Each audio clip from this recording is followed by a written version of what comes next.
Hi there, in this video I'm going to show you how to do an invisible color change join.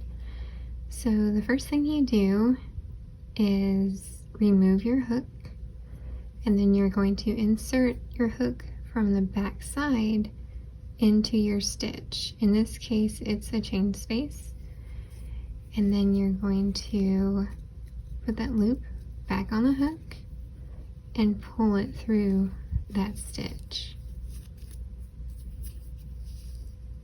And that's what it'll look like.